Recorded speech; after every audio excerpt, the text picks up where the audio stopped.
Hello and welcome to the 2021 Toronto International Film Festival. My name is Ravi Srinivasan, and I'm one of the Canadian programmers here at Tiff.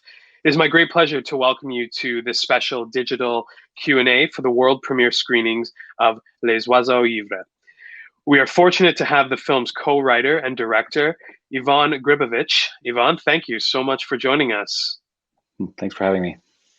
I know you're, so actually I want to start with, in 2011, you made your TIFF debut with the critically acclaimed feature film Roméo Onze.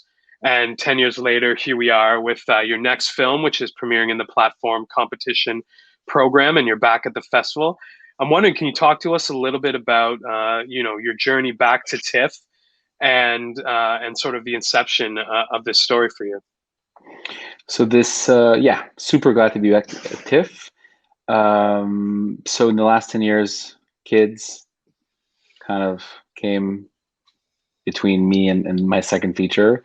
The As they second do. feature, as they do, yeah. And I was in a hurry. I kind of usually wait. I don't see films as a job. I see it as a kind of if I have something in my mind, and I sometimes also work in commercials. So. But I did write this first draft 15 years ago, and every 4 years or so, I would write a bit more, and it become kind of a archaeological kind of excavation where each year would bring another layer to the story. It started out as a story from the point of view of the Quebecois girl, and ended up being a story from the point of view of the Mexican worker. So the journey was quite kind of long. And it actually wasn't supposed to be my second feature. It just so happened that we were kind of working on another feature with Sarah, English language film, and I don't know. It just my producers, who I love, Rick and Kim, they read the script and they're like, "Let's go, let's do it now. We got to do it now." So that's what happened. So it wasn't Okay. supposed to be my second feature. Right. So sort of the stars aligned for this one to sort of move up Exactly. to the Yeah. plate. This was kind of a side project, and it just became a front burner project. So Right. Well, and you mentioned that this is a collaboration between you and Sarah Mashara, who serves as is your life partner, but also is the co-screenwriter and the cinematographer on the film, and also I believe worked on your first feature, Roméo Onze, together as well. Very unique, but also lovely partnership that you guys have. And I'm wondering if you can let us into the creative process between the two of you, and your thoughts on why you think it's so successful. well, we met in kind of our master's program in cinematography. I started out as a director of photography, but I always wanted to be a director, and we share a love of images and obviously share our life together. And, I think it's nothing more natural for a visual filmmaker to include the like kind of eventual cinematographer into the screenwriting process, because when you make a film, you have to be very precise. Sometimes 10 page of dialogue can become one shot with kind of so it's kind of a bit, and we kind of live and breathe the same type of cinema. And I would write something, then she'd be like, "This is not good. Take away the gun, take away the violence." You kind of, and it takes someone you trust to be able to, I don't know, just find the essence of what you're trying to express.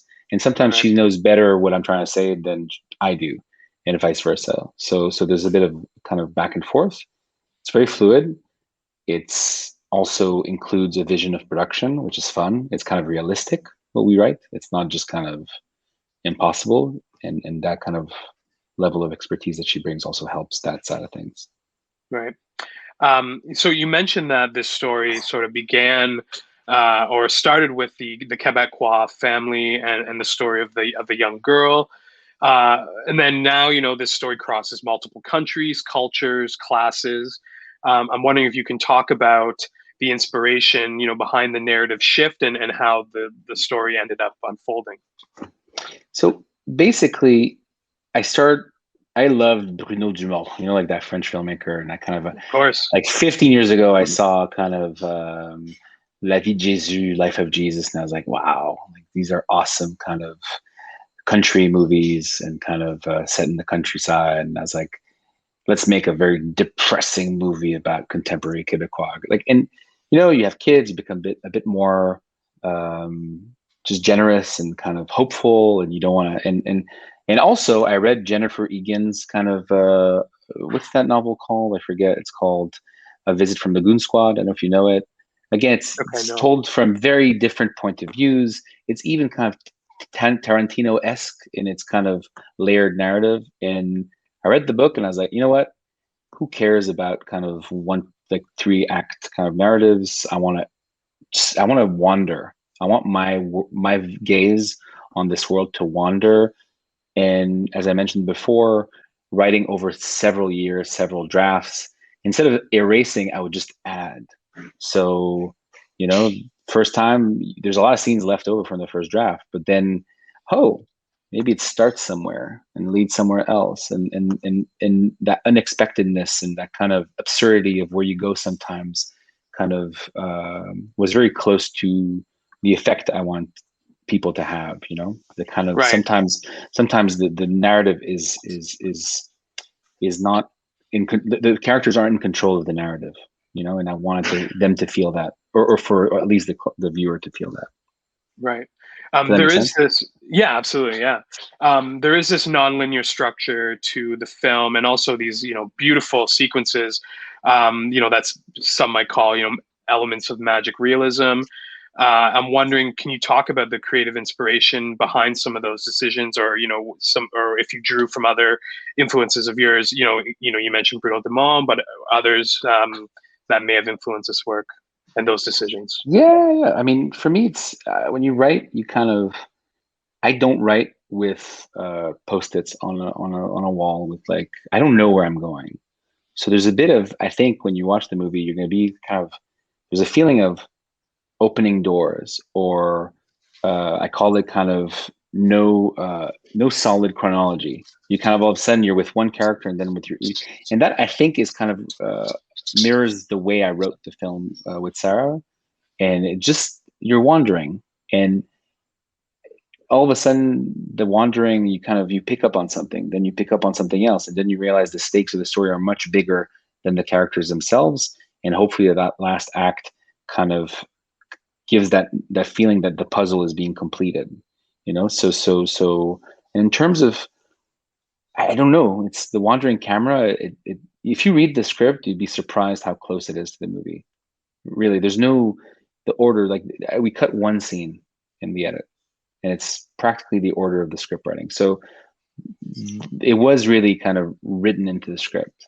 Those long takes, those wipes, going from the past to the present and back to the past. And in terms of camera movement, I love moving camera. Obviously, P.T. Anderson is kind of great at that, and kind of other auteurs that love to long takes. There's a lot of long takes in the movie, obviously. Yeah, and it's quite impressive. And I wanted to ask about one thing that sort of resonated with me was this idea of the lack of security or stability within your own space.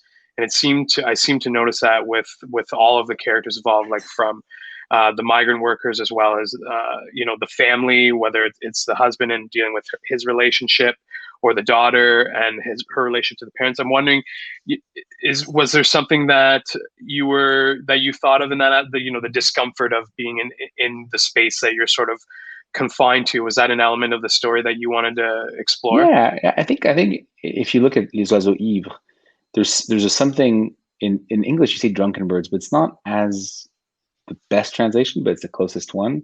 There's something about migratory birds, kind of that's embedded in the title.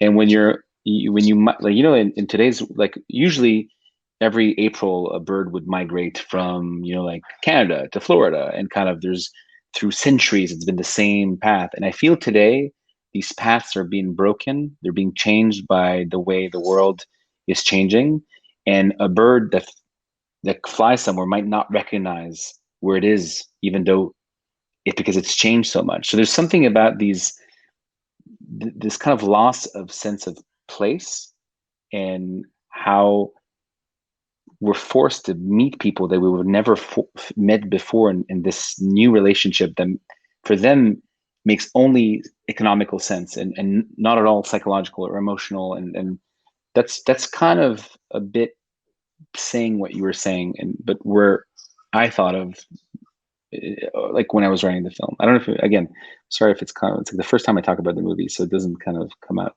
so purely as I would like.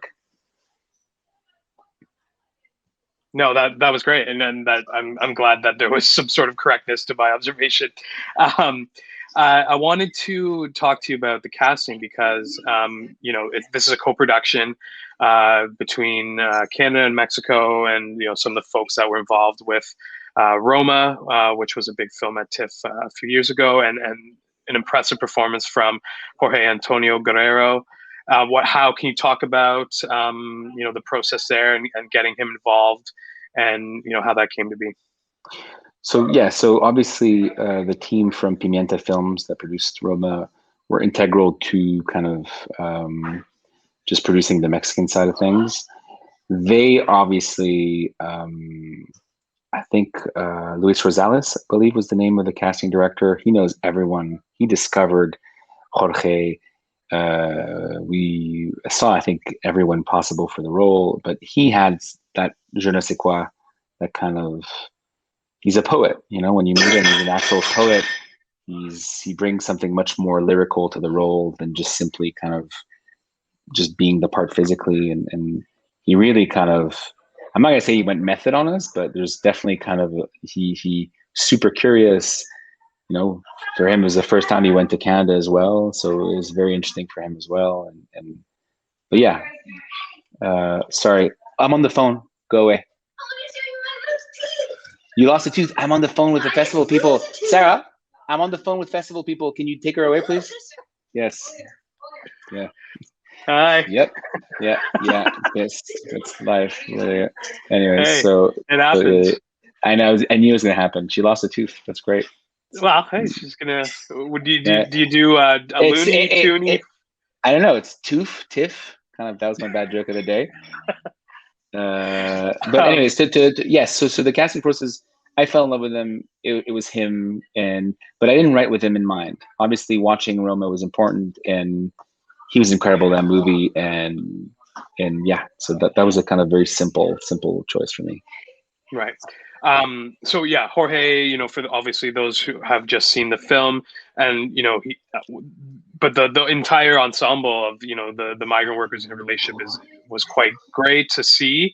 And I'm wondering, you talked about how the conception of the story has been around for 15 years. You've been working on and developing it, but this, the way that it ended here, it's very timely in terms of issues regarding migrant workers and immigration and their rights for freedoms and benefits to all that all Canadians receive.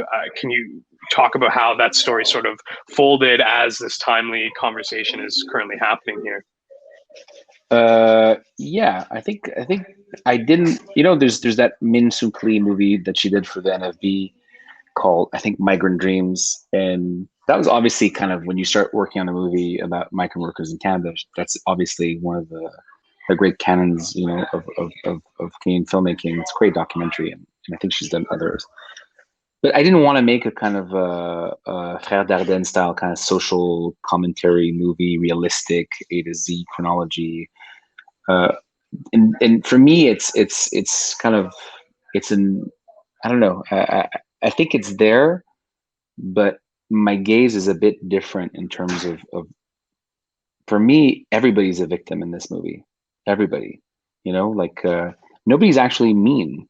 Everybody's just kind of, everybody has a reason for wanting. Everybody has a reason. Obviously, some are more unfortunate than others, but I find we've just created a system where I don't know, there's no way out. And that's kind of something I wanted to kind of address. And if you look at the movie, it ends with the start.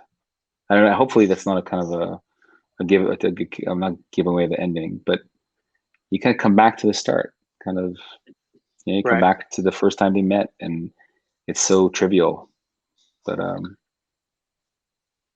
well, Ivan, I'll let you. Yeah, no, that was great, and those, no spoilers because everyone here presumably would have just seen the film online. But Ivan, I'll let you get back to your family, and hope you enjoy your weekend. And on behalf of Toronto, Tiff, thank you so much for giving this film to us to show it to audiences across the country. And we wish you all the best. Thank you so much. I'm so happy to be here, or be here soon. Thank you. Take care. Bye, everyone. We'll see you at the next one.